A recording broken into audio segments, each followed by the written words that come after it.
नमस्कार, उत्तराखंड की खबरों में आपका स्वागत है। मैं हूं आपके साथ सुमन पाल।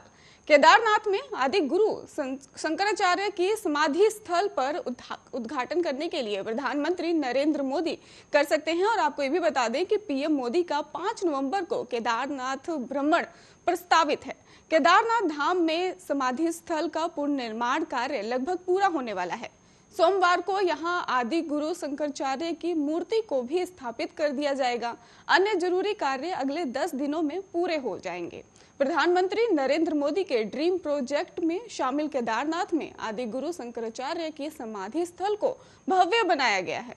और आपको ये भी बता दें कि 20 अक्टूबर 2017 को पीएम मोदी ने केदारनाथ पहुंचकर पुनर्निर्माण कार्य का शिलान्यास भी किया था। और इसमें समाधि स्थल का भी पुनर्निर्माण कार्य में भी शामिल है।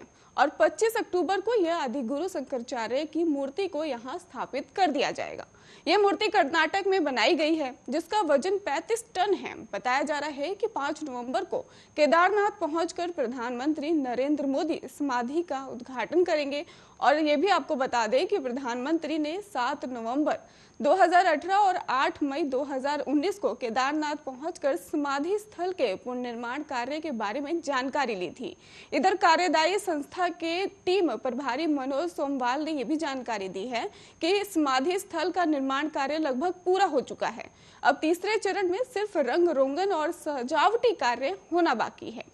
दूसरी तरफ जिला अधिकारी मनोज अग्रवाल ने यह भी जानकारी दी है कि पीएम मोदी के केदारनाथ भ्रमण को लेकर अभी तक कोई आधिकारिक जानकारी नहीं मिल पाई है।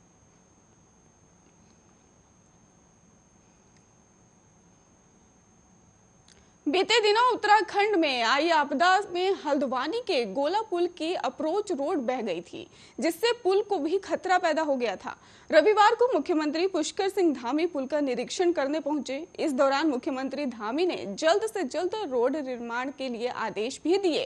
गोला नदी के उफान में आने से गोला बाईपास में गोला नदी में बने पुल की 30 मीटर अप्रोच रोड बह गई थी। इससे पुल को खतरा पैदा हो गया है। और वहीं आपको बता दें कि NHAI और लेनेवी और अधिकारियों ने भी पुल का निरीक्षण कर अप्रोच रोड को बहने का कारण अवैध खनन बता दिया है। हालांकि आपको ये भी जानकारी दे दें, अधिकारियों ने प्रथम दृष्टि से ये गोला पुल को सुरक्षित बताया है। आपदा के दौरान गोला नदी के पुल की अप्रोच रोड पे काटना शुरू कर दिया था। इससे 30 मीटर अप्रोच रोड को ही पूरी तरह से कट गई थी। इससे पुल और अप्रोच रोड के बीच बनी सुरक्षा दीवार भी ध्वस्त हो गई। पुल की साइड वॉल की बुनियाद भी दिखने लग गई थी। करीब 25 गहरा खड्डा जो है उसमें दिख रहा था। और इसके साथ ही पुलिस और जिला अधिकारियों के पुल के दौरान ही बैरिकेड लगाकर लोगों को वहां से हटा भी दिया गया था। वहीं आपको बता दें कि प्रोजेक्ट डायरेक्टर योगेंद्र शर्मा और अधिकारी जो है उनका मौके पर भी पहुंचे हुए थे। और इसी के साथ ही डायरेक्टर ने यह भी कहा है कि अवैध खनन के कारण अप्रोच रोड वही है। और ये भी कहा उन्होंने कि अवैध खनन को लेकर कई बार जिला प्रशासन को अवगत भी कराया गया था। इसके बाद भी जिला प्रशासन ने इस ओर बिल्कुल भी ध्यान नहीं दिया। नदी के पुल के दोनों ओर किलोमीटर जो है 1 किलोमीटर के खनन शासन और प्रतिबंध किया हुआ है। लेकिन हल्द्वानी गोलापुर के जो नीचे अवैध खनन बदस्तूर जारी है। और इसके साथ ही उन्होंने ये भी कहा, जानकारी ये भी सामने आई है कि जिला प्रशासन और पुलिस और वन विभाग की टीम ने इस ओर ध्यान नहीं दिया है। यहाँ तक कि लोनीवी और भी कई जो अधिकारी हैं उसको लेकर भी इसमें शिकायत की गई थी, लेकिन उनकी तरफ से भी कोई ध्यान नहीं दिया गया था। इसके बाद भी अवैध खनन पर ध्यान नहीं दिया जा रहा है। आपको ये भी बता दें कि दूसरी खबर की ओर बढ़ते हैं कि आपको ये भी बता दें कि बेहतर किया जाएगा। और इसके साथ ही सरकार की प्राथमिकता आपदा पीड़ितों को राहत देने, बंद संपर्क मार्गों को खुलवाने और बिजली पेयजल आपूर्ति सुचारू करवाने के लिए भी रसद आदि की व्यवस्था करने पर है। सीएम ने बताया है कि आपदा प्रबंधन के सुधार के लिए विभाग के ढांचे को पुनर्गठित किया जा रहा है। वहीं जानकारी ये भी सामने आई है कि सीएम ने यह भी कहा है कि 3 दिन की भारी बारिश से प्रदेश में भारी नुकसान हुआ है। आपदा से हुए नुकसान की भरपाई के लिए युद्ध स्तर पर भी काम किया जा रहा है। 4 धाम और अन्य धार्मिक यात्रा पर फंसे 1 लाख पर्यटकों को निकालने में सफलता प्राप्त की है और मुख्यमंत्री पुष्कर सिंह धामी ने शनिवार को चंपावत, धारचूला, पिथौरागढ़ और अल्मोड़ा में भी कई क्षेत्रों में दौरा कर पीड़ितों का हाल जाना है और उनका दुख दर्द भी बांटा है। इस दौरान सीएम ने उन्हें हर संभव मदद का भरोसा भी दिलाया है। चंपावत जिले के तेलवाड़ा में भी 19 अक्टूबर को आई आपदा में मारे गए जानकी देवी, आरती और विक्रम राम के घर जाकर इस दौरान सीएम ने आपदा में मारे गए लोगों के परिजनों को भी उनका जो हौसला है वो बढ़ाया है और उनकी मदद का आश्वासन भी दिया है। सीएम ने सभी अफसरों को आपदा में मारे गए लोगों के परिजनों को हर तरह की राहत पहुंचाने के भी निर्देश दिए हैं। मुख्यमंत्री ने आपदा पीड़ितों को इलाज और अन्य जरूरी सुविधाओं देने की भी हिदायत दी है। इसके बाद सीएम ने चंपावत में आपदा प्रबंधन की समीक्षा बैठक भी की। इसमें सीएम ने अधिकारियों को राहत और बचाव कार्य में लापरवाही न बरतने की हिदायत भी दी है। सीएम ने आपदा प्रभावित क्षेत्रों का भी निरीक्षण किया था। आपको ये भी बता दें कि उन्होंने ये भी कहा है कि आपदा से निपटने के लिए उपकरणों की जरूरत होने पर भी इनकी खरीद करें। उन्होंने 2 दिन के भीतर व्यवस्थाओं को सुधारने के निर्देश भी दिए हैं। आपको बता दें कि मुख्यमंत्री पुष्कर सिंह धामी ने कहा कि इस आपदा से हुए नुकसान से सबक लेते हुए आपदा प्रबंधन को और बेहतर किया जाएगा। सरकार की प्राथमिकता जो है वो आपदा पीड़ितों को राहत देने, बंद संपर्क मार्गों को खुलवाने और बिजली और पेयजल आपूर्ति सुचारू करवाने के लिए ही रसद आदि व्यवस्था करने पर है। सीएम ने बताया कि आपदा प्रबंधन के सुधार के लिए विभाग के ढांचे को पुनर्गठित किया जा रहा है। चंपावत में उन्होंने जानकारी ये भी दी है कि 3 दिन की भारी बारिश से प्रदेश में भारी नुकसान भी हुआ है। आपदा से हुए नुकसान की भरपाई के लिए युद्ध स्तर पर काम किया जा रहा है। आपको ये भी बता दें कि 4 धाम और अन्य धार्मिक यात्रा पर फंसे 1 लाख पर्यटकों को निकालने में सफलता प्राप्त की गई है। मुख्यमंत्री पुष्कर सिंह धामी ने शनिवार को चंपावत, धारचूला और पिथौरागढ़ और अल्मोड़ा में आपदाग्रस्त क्षेत्रों का दौरा कर पीड़ितों का हाल भी जाना है, उनका दुख दर्द भी बांटा है। इस दौरान सीएम ने उन्हें हर संभव मदद करने का भरोसा भी दिलाया है।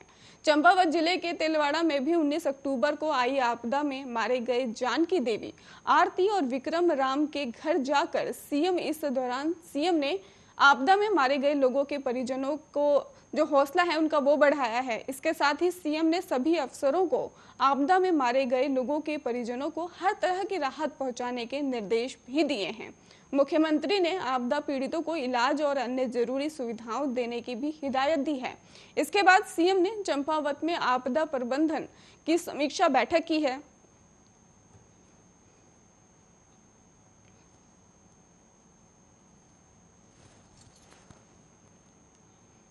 मुख्यमंत्री पुष्कर सिंह धामी ने कहा कि इस आपदा से हुए नुकसान से सबक लेते हुए आपदा प्रबंधन को और बेहतर किया जाएगा। सरकार की प्राथमिकता आपदा पीड़ितों को राहत देने, बंद संपर्क मार्गों को खुलवाने, बिजली पेयजल आपूर्ति सुचारू करवाने के लिए रसद आदि की व्यवस्था करने पर है।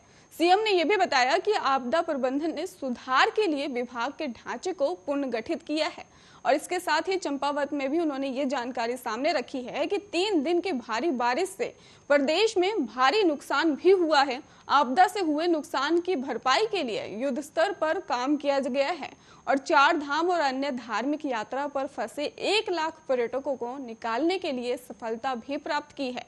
और इसके साथ ही उन्होंने ये भी कहा कि चंपावत, धारचूला, पिथौरागढ़ और अल्मोड़ा में भी आपदाग्रस्त क्षेत्रों का दौरा कर पीड़ितों का हाल जाना गया है और उनका दुख दर्द भी बांटा गया है।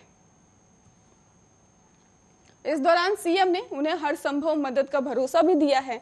चंपावत जिले के तेलवाड़ा में भी 19 अक्टूबर को आई आपदा में मारे गए जानकी देवी, आरती और विक्रम राम के घर जाकर सीएम इस दौरान आपदा में मारे गए लोगों के परिजनों को हौसला देते हुए दिखाई दिए। इसके साथ ही सीएम ने सभी अफसरों को आपदा में मारे गए लोगों के परिजनों को हर तरह की राहत पहुंचाने के निर्देश भी दिए। मुख्यमंत्री ने आपदा पीड़ितों को इलाज के लिए अन्य जरूरी सुविधाओं देने की भी हिदायत दी है। इसके बाद सीएम ने चंपावत में आपदा प्रबंधन की समीक्षा बैठक की है। इसमें आपको ये भी जानकारी दे दें कि सीएम ने अधिकारियों को राहत और बचाव कार्य में लापरवाही न बरतने की हिदायत दी है। वहीं विधायक फतेयाल ने आपदा राहत में भी कई प्रशासन को और कार्यप्रणालियों पर सवाल उठा दिए हैं, जिसको लेकर भी अब राजनीति शुरू हो गई है। वहीं सीएम ने भी कहा है कि आपदा से निपटने के लिए उपकरणों की जरूरत होने पर इनकी खरीद करें और उन्होंने ये 2 दिन के भीतर व्यवस्थाओं को सुधारने के आदेश भी दे दिए।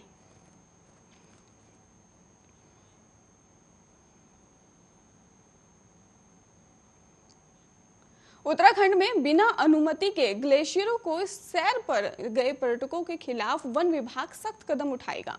आपदा के दौरान पंजीकरण संबंधी कार्यप्रणाली को लेकर सवाल उठने के बाद ही विभाग ने ट्रैक्टरों को भेजने वाले ट्रक ऑपरेटरों पर भी पता लगाने और उनके खिलाफ कार्रवाई करने के फैसले लिया है।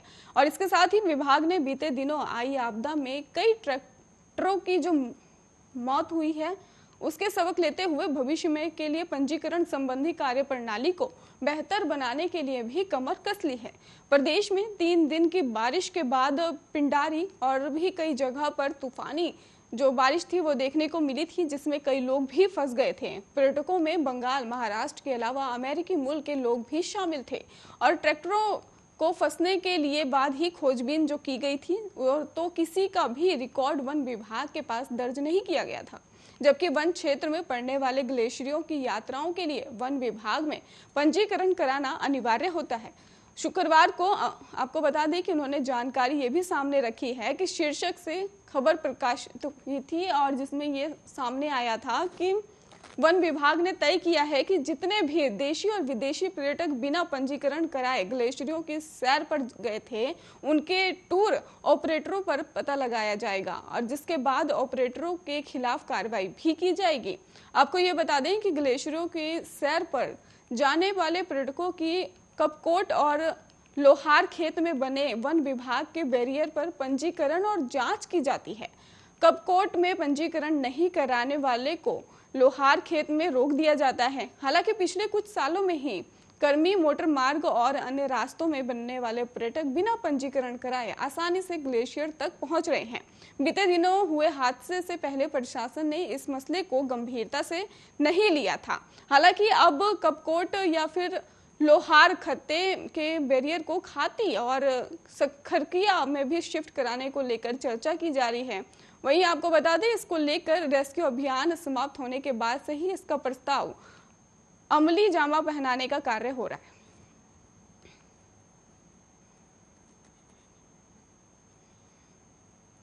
केदारनाथ यात्रा में हेलीकॉप्टर सेवा का संचालन करने वाली हेली कंपनियां भारतीय वन्य जीव संस्थान के मानकों और एनजीटी के नियमों का पालन नहीं कर रही हैं। केदार घाटी से धाम के लिए उड़ान भर हेलीकॉप्टर निर्धारित 600 मीटर की ऊंचाई पर नहीं उड़ रहे हैं। साथ ही हेली कंपनियां प्रतिदिन का शटल साउंड और ऊंचाई का रिकॉर्ड केदारनाथ वन्य जीव प्रभाग को नहीं भेज रही हैं।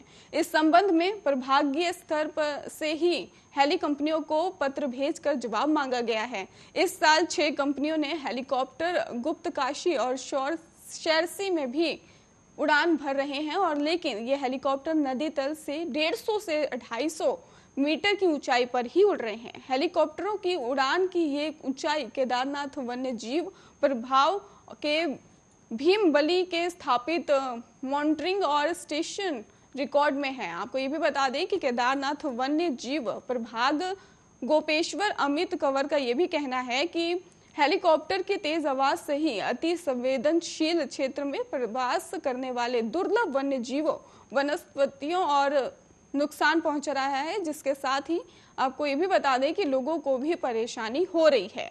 साल 2013 और 14 में केदारनाथ वन्य जीव प्रभाग ने यात्रा काल में ही केदार घाटी के गुप्तकाशी, फाटा, बड़ासू और शेरनी, सोनप्रयाग और गौरीकुंड से लेकर केदारनाथ हेलीपैड हेलीकॉप्टर की ध्वनि और ऊंचाई का अध्ययन किया था। रिपोर्ट के अनुसार केदारनाथ हेलीपैड पर भी हेलीकॉप्टर की न्यूनतम ध्वनि जो है वो 92 डेसिबल और अधिकतम 108 डेसिबल मापी गई थी। रिपोर्ट में कहा गया था कि हेलीकॉप्टर सेंचुरी और एरिया में उड़ानें भरते हैं और नियमों का खुलेआम उल्लंघन भी करते हैं, लेकिन 7 साल बीत जाने के बाद भी इस दिशा में कोई कार्रवाई सामने नहीं आई।